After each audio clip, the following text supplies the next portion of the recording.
एक वाइफ को पता करना था कि क्या उसका हस्बैंड उस पर चीट कर रहा है या नहीं, तो उसने एक लड़की को उसके पास भेजा। अचानक से उस लड़की ने अपना माइंड चेंज कर लिया था और वो हस्बैंड को ही ब्लैकमेल करने लग गई। इसी के साथ एक आर्टिस्ट भी वाइफ के पीछे पड़ा हुआ था। अब क्या इनका मैरिज बच पाएगा, ये हम ट्रस्ट ये 2021 की एक मिस्ट्री हॉलीवुड मूवी में देखेंगे। अगर आपको वीडियो अच्छा लगता है तो प्लीज इसे लाइक और कमेंट जरूर कर दीजिएगा। अब बिना किसी देरी के एक्सप्लेनेशन स्टार्ट करते हैं। मूवी स्टार्ट होती है और हम हमारी मेन कैरेक्टर ब्रूक को पेरिस से आता हुआ देख सकते हैं। वो बहुत ही ज्यादा टेंशन में थी, वहां पर वो रो भी रही थी। वो घर आकर अपने हस्बैंड ओवेन को गले लगाती है। इसके बाद हमें 5 दिन फ्लैशबैक में दिखाए जाते हैं। रात में सोए हुए थे तभी ब्रूक को एसगार का मैसेज आता है। ओवेन ने कहा कि इस आदमी को टाइम डिफरेंस के बारे में पता नहीं है। ब्रूक कहती कि एसगार न्यूयॉर्क में ही है। उसका एक आर्ट का शो था और ब्रूक की आर्ट गैलरी है, वो उसी को रिप्रेजेंट कर रही है। इसके बाद नेक्स्ट सीन में एसगार की इंटरव्यू चल रही थी। एसगार पेरिस से आता है और लड़कियों की न्यूड पेंटिंग बनाता है। एसगार से रिपोर्टर पूछती है कि जिन भी लड़कियों की तुमने पेंटिंग बनाई है क्या सब सिंगल थी। एसगार कहता है कि उसे पता नहीं है। वो किसी लड़की से मिलता है और जब इंटीमेट होता है उसी के बाद उस लड़की की पेंटिंग बनाता है। अगर उसे कुछ कनेक्शन फील हुआ तभी वो पेंटिंग बनाएगा। इसके बाद रिपोर्टर ब्रूक के साथ बात करती है। उसने कहा कि लोगों को लगेगा कि एसगार एक फ्रॉड है। ब्रूक कहती कि मुझे इसमें टैलेंट दिखता है, ये बहुत आगे जाएगा। यहाँ पर ओवेन भी आया हुआ था जिसके पास एसगार गया। उसने कहा कि ब्रूक एकदम सही है, उसे बहुत ही पसंद करता है। यह बात ओवेन को अच्छी नहीं लगती। इसके बाद रात में ब्रूक और ओवेन अपने फ्रेंड्स के साथ डिनर के लिए आए हुए थे। आजकल ओवेन और ब्रूक प्रेग्नेंट होने की कोशिश कर रहे हैं, पर आजकल जरा लकी नहीं है। ओवेन कहता है कि हमें जरा वैकेशन पर जाना चाहिए। ओवेन को पेरिस में जाना था। ब्रूक को आजकल जरा काम है तो इस वजह से वो आ नहीं सकती। इसके बाद वो एसगार को लेकर बात करने लग गए। ब्रूक की फ्रेंड एलेनोर डिवोर्स अटर्नी थी। उसने कहा कि बहुत सारे लोग चीट करते हैं, सिर्फ लड़कियां पकड़ी नहीं जाती। इस बात को लेकर ओवेन जरा इनसिक्योर फील करता है। घर आने के बाद ब्रूक ने ओवेन से सॉरी कहा कि फिर से उसे काम पर जाना पड़ेगा, आजकल वो जरा बहुत ही ज्यादा बिजी है। ओवेन कहता है कि तुम्हारे गैलरी में शो होने के बाद एक वीकेंड आ रहा है जहां पर हम पेरिस पर जा सकते हैं। 2 दिनों के लिए एक बहुत ही अच्छा वीकेंड हो जाएगा। ब्रूक ने कहा कि मेरे शो के बाद एक्चुअल सेलिंग स्टार्ट हो जाएगी, इसी वजह से वो नहीं आ सकती। ओवेन डायरेक्टली टिकट भी लेकर आया था जो ब्रूक को नहीं दिखा था। उसका मोबाइल पीछे रह गया था, जिसमें ब्रूक ने एक मैसेज पढ़ा जिसमें कहा था कि कल रात हम दोनों को मिलना है, उस प्लेस पर मजा आएगा। और इस मैसेज को डिलीट करने के लिए भी कहा गया था। तो ब्रूक अब ओवेन पर शक करने लग गई। उसने ओवेन से पूछा कि सारा कौन है। ओवेन कहता है कि वो मेरी शो की एक प्रोड्यूसर है। ओवेन न्यूज रिपोर्टिंग का काम करता है। एसगार के शो की वजह से ब्रूक को बहुत सारे प्रॉब्लम्स आ रहे थे। पैसों की भी थोड़ी सी प्रॉब्लम थी जो शो के बाद सॉर्ट आउट हो जाएगी। तभी एसगार ब्रूक के पास आया। वो कहता है कि एक मिलियनर मेरी पेंटिंग में बहुत ही ज्यादा इंटरेस्टेड है। ब्रूक ने ऑलरेडी उसका नाम सुना हुआ था तो इस बात के लिए एक्साइटेड हो गए। पर एसगार कहता है कि वो यहाँ पर नहीं आने वाला, यानी कि न्यूयॉर्क में नहीं आएगा, हमें उसके पास जाना पड़ेगा पेरिस में। ये बात ब्रूक के लिए जरा हार्ड थी क्योंकि शो के चलते इस तरीके से वो नहीं जा सकती। एसगार कहता है कि मैं बिजनेस की बातें नहीं कर सकता, तुम्हें उसे हैंडल करना पड़ेगा, मैं तुम्हारे बिना वहां पर नहीं जाऊंगा। तो जल्दी से हम वहां पर चले जाते हैं। ब्रूक ने यह बात अपने लॉयर फ्रेंड को बताई। उसने मजाक किया कि तुम एसगार के साथ पेरिस में जाने वाली हो, शायद नेक्स्ट तुम्हारे हस्बैंड को ही मुझे रिप्रेजेंट करना पड़ेगा। इसके बाद ये बात बताने के लिए ब्रूक ओवेन के पास आए। ओवेन के साथ शो की लड़कियां थी जो देखकर ब्रूक जरा जेलस हो जाती है। उसने सारी सिचुएशन ओवेन को समझाई और लास्ट में कहती कि मुझे पेरिस में जाना पड़ेगा। ब्रूक पहले तो यही चाहता था, पर ब्रूक एसगार के साथ जा रही है, इस वजह से उसे गुस्सा आ जाता है। उसने वीकेंड पर अपना शो कैंसिल किया था, पर अब ये शो वो ले लेता है। आज मिडिल ऑफ द नाइट वो अचानक से उठकर कहीं चला गया। उसने एक टैक्सी बुक की थी। इसकी इन्फॉर्मेशन ब्रूक को उसके टैबलेट से मिल जाती है। वो कहाँ पर जा रहा है इसका एड्रेस भी उसे दिख गया।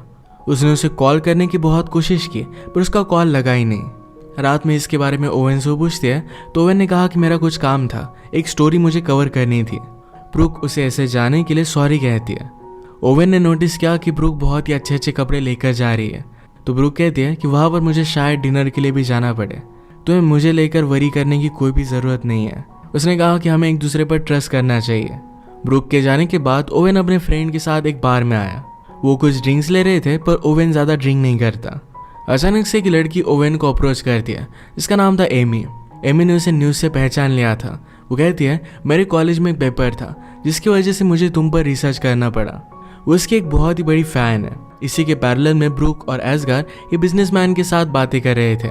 यहाँ पर एस्गार ब्रूक के साथ फ्लर्ट करने की कोशिश करता है, पर ब्रूक उसे भाव नहीं देती है।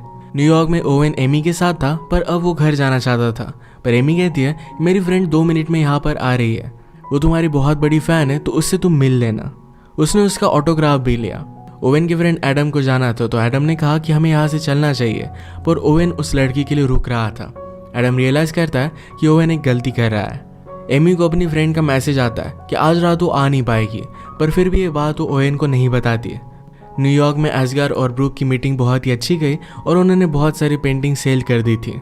एस्गार ने कहा कि तुमने मेरे टैलेंट को देखा और उसी वजह से मैं सब कुछ कर पाया हूँ। उसे एक व्यू दिखाकर कहता है कि इस ब्यूटीफुल से व्यू को देखो, मेरे साथ इसी मूवमेंट पर रहो। ब्रूक ने कहा कि मुझे जाना पड़ेगा। एस्गार कहता है कि सिर्फ मेरे साथ एक ड्रिंक लो और इसके बाद हम देखेंगे। इसी के पैरेलल में हम देखते हैं कि ओवेन एमी के साथ इंटीमेट हो गया था। ब्रूक के ओवेन को बहुत सारे मैसेज आ रहे थे, पर वो कुछ भी रिप्लाई नहीं कर रहा था। ओवेन एमी से कहता है कि मेरी एक वाइफ है जिसे मैं बहुत ही प्यार करता हूँ, मैंने आज तक ऐसा कुछ भी किया नहीं था। एमी जरा गुस्सा हो गई कि वो उसे बाहर निकालने की कोशिश कर रहा है। ओवेन ने कहा कि अब मैं फिर से तुमसे मिलना नहीं चाहता। एमी ने कहा कि तुम जैसा चाहते हो वैसा ही मैं करूंगी, पर तुम्हें मेरा एक काम करना पड़ेगा। वो भी कॉलेज में जर्नलिज्म का एक कोर्स कर रही थी और इसके बाद उसे जॉब चाहिए होगी, तो ओवेन के कॉन्टैक्ट से उसे जॉब मिल सकती है। उसी का लेकर उसे ब्लैकमेल करने लग गए। ओवेन भी अपना मैरिज सेव करने के लिए इस बात के लिए मान जाता है। इसके बाद हम देखते हैं कि ब्रूक घर पर आई। वो घर आते ही ओवेन को गले लगा लेती है। अगले दिन गैलरी में एस्गार ने ब्रूक की पेंटिंग बनाई थी। ब्रूक ने कहा कि हम इसे एग्जिबिट नहीं कर सकते, ये मेरी तरह ही दिख रही है। एस्गार कहता है कि तुम्हारी तरह नहीं है। ब्रूक ने इस पेंटिंग का नाम उससे पूछा, तो एस्गार कहता है कि इस पेंटिंग का नाम ब्रूक है। उसे मना कर रही थी, पर एस्गार मानता नहीं। रात में इनका शो हुआ। ओवेन पहचान लेता है कि पेंटिंग ब्रूक की है। जिस तरीके से एस्गार ब्रूक के पास था, ये सारी चीजें उसे अच्छी नहीं लगी। उसके फ्रेंड ने भी पहचान लिया था कि ये पेंटिंग ब्रूक की है। ये शो अच्छा बिक रहा था, तो ब्रूक और एस्गार दोनों बहुत ही खुश थे। यहाँ पर हम देख सकते हैं कि एमी भी पहुंच जाती है। ओवेन ने उसे देखा और डर जाता है। वो अपने फ्रेंड से कहता है कल रात में तुम्हारे साथ था, यही हम स्टोरी बनाएंगे। पूरी रात हम ड्रिंक करते रहे और मैं किसी और से मिला ही नहीं। उसके फ्रेंड ने पूछा कि तुमने आखिर में किया क्या है। ओवेन ने कहा कि मैंने एक बहुत बड़ी मिस्टेक कर दी। फ्रेंड को भी ओवेन पर गुस्सा आता है। ओवेन को एमी को देखते हुए ब्रूक ने देख लिया और उसे पूछती है क्या तुम उस लड़की को जानते हो। ओवेन ने कहा कि मैं बहुत सारे लोगों को मिलता रहता हूँ, तो उसे याद नहीं है। एमी को देखने के बाद एस्गार उसके पीछे पड़ गया और आकर वो ब्रूक से उसे मिलवाता है। ब्रूक ने ओवेन को इंट्रोडक्शन दिया, तो एमी कहती कि मैं उसे जानती हूँ, कल ही मैंने इनका ऑटोग्राफ लिया था। ओवेन कहता है कि मैं ज़रा कन्फ्यूज्ड हूँ, मैं शायद तुम्हें नहीं जानता। अब इसके बाद एमी को जाना था, तो एस्गार भी उसके पीछे पीछे जाता है। एमी डायरेक्टली ओवेन के घर पर आए, जहाँ पर ओवेन अकेला था। ओवेन ने कहा कि हम दोनों फिर से नहीं मिल सकते, पर एमी कहती है यहाँ पर चल क्या रहा है, इसके बारे में तुम्हें कुछ भी आइडिया नहीं है। इसके बाद हमें और एक फ्लैशबैक दिखाया जाता है, जब सारे फ्रेंड्स मिलकर डिनर के लिए गए हुए थे। ब्रूक ने अपने लॉयर फ्रेंड से बात की थी और कहा था कि शायद उसे लग रहा है कि ओवेन उस पर चीट करता है। फ्रेंड ने कहा कि ऐसा कुछ भी नहीं होगा, सिर्फ उस पर ज़रा ध्यान रखो। उसी रात अचानक से ओवेन कहीं चला गया था, तो इसके बाद ब्रूक अगले दिन फिर से अपने फ्रेंड से मिली थी। उसके फ्रेंड ने उसे समझाने की कोशिश की कि वो एक्चुअल में काम में होगा, पर ब्रूक मानती नहीं। उसे लगता है कि कुछ ना कुछ तो गड़बड़ है। फ्रेंड ने कहा कि बहुत सारे केसेस में जब भी हमें प्रूव करना होता है कि हस्बैंड चीट कर रहा है, तब हम एक लड़की को उसके पास भेजते हैं। अगर वो उसके साथ फ्लर्ट करने की कोशिश करता है या फिर कुछ अलग होता है, तो ये सब हम रिकॉर्ड कर लेते हैं। ऐसी एक एजेंसी को जानती थी जिसका नंबर वो ब्रूक को देती है। उसने ये भी कहा कि तुम्हें ओवेन पर ट्रस्ट करना चाहिए, तुम्हें इसकी ज़रूरत नहीं पड़ेगी। रात में ओवेन का इस तरीके से जाना ब्रूक को सोने नहीं देता। जहाँ पर ओवेन ने कैब बुक की थी, इसकी लोकेशन ब्रूक ने देखी। एक बहुत ही अच्छा मॉडल था। ब्रूक से अब रहा नहीं जाता, एक्चुअल सिचुएशन क्या है उसे पता करना था, तो उस एजेंसी को उसने कॉल कर दिया। अगले दिन एक लड़की से वो मिली और ये लड़की एमी ही थी। एमी को ही ओवेन को रिजाने का अब जॉब दिया गया था। ब्रूक कहती कि तुम ज़रा अलग लग रही हो, तुम ओवेन की टाइप की नहीं हो। एमी ने कहा कि जब मैं रात में जाऊंगी तो ज़रा अलग लगूंगी, तुम मुझ पर पूरा ट्रस्ट कर सकते हो। मेरा एक बॉयफ्रेंड है जिससे मैं बहुत ही प्यार करती हूँ, मैं कभी भी उस पर चीट नहीं करूँगी। ब्रूक ज़रा अनश्योर थी। एमी ने कहा कि अगर तुम्हें लगता है कि हमें ये सब कैंसिल कर देना चाहिए, तो मुझे सिर्फ एक मैसेज कर देना और मैं वहाँ से चली जाऊँगी।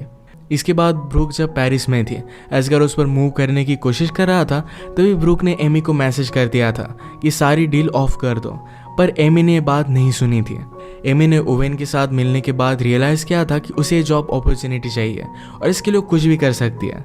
उनकी कन्वर्सेशन की वीडियो निकालने वाले एक आदमी को भी उसने घर पर भेज दिया। पेरिस में एस्गार और ब्रूक जब ड्रिंक ले रहे थे तो एस्गार ब्रूक से पूछता है, तुमने मुझे क्यों चूज किया? ब्रूक कहती कि तुम बहुत ही ज्यादा टैलेंटेड हो, ये बात सिर्फ तुम्हें पता नहीं है। ब्रूक कहती कि तुमने मुझे क्यों चूज किया? एस्गार ने कहा कि तुम बहुत ही ज्यादा ब्यूटीफुल हो, जब मैं पेंट करता हूँ तो मुझे म्यूजिक सुनाई देता है, पर जब मैं तुम्हारे साथ होता हूँ तब भी मुझे वही म्यूजिक सुनाई देता है।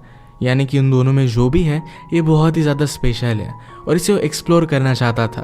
ब्रूक इस बात के लिए उसे मना कर देती है। उसने एमी को कैंसिल करने का मैसेज किया था पर एमी का कुछ भी रिप्लाई नहीं आता। इस बात से वो बहुत ही ज़्यादा डिस्टर्ब हो गई थी और ओवेन को भी कॉल लग नहीं रहा था। इससे वो बहुत ही ज़्यादा सैड हो जाती है। उसने सुबह ओवेन को कॉल लगाया और पूछा कि रात में तुम कहाँ थे? ओवेन ने कहा कि मैं बार में गया था, 1-2 ड्रिंक्स मैंने लिए और मैं घर पर आ गया। ये सब बातें ओवेन के साथ एमी सुन ही रही थी। ये दोनों एक दूसरे को आई लव यू कहते हैं। अब ब्रूक यहाँ से जा रही थी तो एस्गार उसे कहता है कि हम दोनों के बीच में अगर कुछ भी है, थोड़ी सी भी फीलिंग्स है, तो हमें इसे एक्सप्लोर करना चाहिए। ये सुनने के बाद भी ब्रूक वहाँ से चली गई। अगले दिन गैलरी में एमी ब्रूक से मिलने के लिए आई। एमी कहती है, कल रात कुछ अजीब हुआ, मेरी फ़ोन की बैटरी भी चली गई थी, यानी मैं कुछ भी ऑडियो रिकॉर्ड नहीं कर पाए और हमारा वीडियो वाला आया ही नहीं।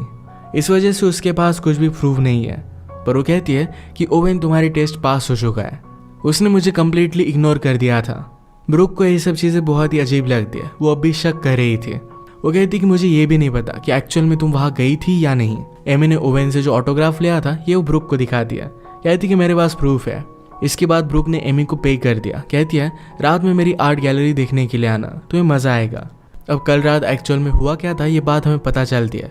ओवेन बाहर से जाने वाला था पर एमी उसे रोक लेती है। एमी कहती कि मेरे पास कुछ सेलिब्रिटीज़ की एक लिस्ट है, मैं मेरे बॉयफ्रेंड के साथ रिलेशनशिप में हूँ पर फिर भी इन सेलिब्रिटीज़ के साथ मैं अफेयर कर सकती हूँ। ओवेन ने कहा कि फर्स्ट नंबर पर कौन है? एमी कहती कि मैं फर्स्ट नंबर बताने से नहीं डरती, 4 नंबर पर तुम्हारा नाम है। इसी के बाद उन्होंने नाइट एक साथ स्पेंड की थी। रात में एमी जब आर्ट गैलरी में आई तो ओवेन ने कहा कि उसे मिला ही नहीं है। इससे बात साफ साफ पता हो जाती है कि ओवेन और एमी ये दोनों झूठ बोल रहे हैं, क्योंकि एमी के पास उसका ऑटोग्राफ था। ब्रूक इस बात से उस पर शक करने लग गई। एस्गार एमी को घर लेकर जाना चाहता था। वो अपनी गाड़ी लेने के लिए गया, तभी ओवेन एमी से बात करने लगता है। ओवेन पूछता है कि तुम यहाँ पर कर क्या रही हो? एमी कहती कि इस सिचुएशन के बारे में तुम्हें कुछ भी पता नहीं है। तभी वहाँ पर एस्गार आ गया। एस्गार ओवेन से कहता है कि यहाँ डार्क में तुम कर क्या रहे हो? ओवेन ऑलरेडी गुस्सा था तो एस्गार को पंच कर देता है। इन दोनों में फाइट होती पर ब्रूक ने एस्गार को रोक लिया। इसके बाद एस्गार एमी को घर लेकर जाने लग गया। ब्रूक ओवेन को कन्फ्रंट करती है। एमी ने लिया हुआ ऑटोग्राफ उसने उसे दिखाया। पूछती कि तुमने मुझसे झूठ क्यों कहा? ओवेन ने कहा कि हम फ्रेंडशिप ड्रिंक ले रहे थे, उसमें उसने मेरा ऑटोग्राफ ले लिया था, इसमें कुछ भी बड़ी बात नहीं है। लोग मेरा ऑटोग्राफ लेते, मेरी फ़ोटो लेते, इसमें कुछ भी गलत नहीं है। ब्रूक ने पूछा कि क्या एमी ने तुम्हारे साथ सेल्फी ली थी? ओवेन कहता है कि हाँ ली थी। अब ब्रूक को कंफर्म हो गया कि एमी झूठ बोल रही थी। उसे इस बात को लेकर कन्फ्रंट कर दिया। कहा कि मुझे सब कुछ सच सच बता दो। ओवेन कहता है कि मुझसे गलती हो गई। इस बात से ब्रूक बहुत ही ज़्यादा अपसेट हो गए। ओवेन उसका पीछा करने की कोशिश करता है। ब्रूक ने कहा कि मुझे साफ साफ बताओ, क्या तुम उसके साथ इंटीमेट हुए थे? ओवेन इस बात के लिए उसे सॉरी कहता है। ब्रूक ने कहा कि रात में भी अजीब से तुम कहीं पर भी चले जाते हो, मुझे अभी के अभी तुम्हारा फ़ोन देखना है, सारी चीज़ें चेक करनी है। ओवेन उसे फ़ोन नहीं देता तो ब्रूक गुस्से में घर चली गई। इसके बाद ओवेन जब घर पर आया तो एमी भी उसके घर पर आई थी। एमी ने ओवेन को बता दिया कि तुम्हारी वाइफ ने मुझे तुमसे मिलने के लिए हायर किया था। मैं ये काम करने वाली थी पर तुम्हें देखकर मुझे एक अपॉर्चुनिटी दिखी। इसी के पैरेलल में हम देखते हैं कि ब्रूक अपने फ्रेंड के साथ थे। उसने एक न्यूज़ में पॉलिटिशियन के बारे में पढ़ा जो अपनी वाइफ पर चीट कर रहा था। इसमें उसने एक एड्रेस देखा तो यही एड्रेस ओवेन को अपने फ़ोन पर मिला था। इसका मतलब है उस रात ओवेन जब बाहर गया था तो यही न्यूज़ कवर करने के लिए गया था। वो सच बोल रहा था, उसका किसी और के साथ चक्कर नहीं चल रहा। ब्रूक ने उसके साथ जो भी किया इसके लिए उसे बुरा लगता है और वो डायरेक्टली घर पर आ गए। पर घर पर एमी ओवेन के साथ थी तो इस बात से और भी ज़्यादा गुस्सा हो गए। ओवेन ने कहा कि तुमने मुझे सेटअप किया था, मैं इस बात को बिलीव नहीं कर सकता। ब्रूक कहती कि मैं तुम्हारा टेस्ट ले रही थी, तुम्हें ऐसा कुछ भी करना नहीं चाहिए था।